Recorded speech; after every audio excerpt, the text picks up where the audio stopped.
ఈరోజు సండే కదా, ముక్కలేనిదే ముద్ద దిగదు.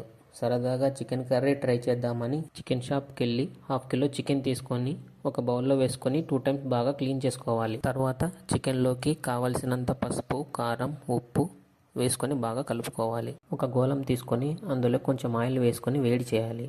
తర్వాత జీలకర్ర, ఆవాలు మరియు తరిగించి పెట్టుకున్న ఆనియన్స్ వేసుకోవాలి.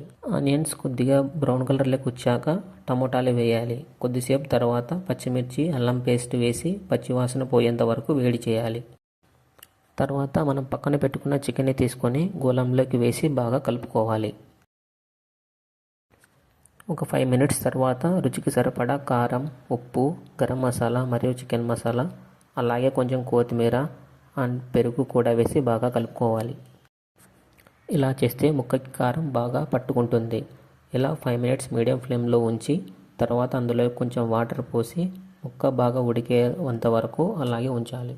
చివరిలో కొద్దిగా కొత్తిమీర పైన వేసుకొని కొంచెం నిమ్మకాయ పిండుకుంటే సరిపోతుంది. అంతే, వేడి వేడి చికెన్ కర్రీ రెడీ.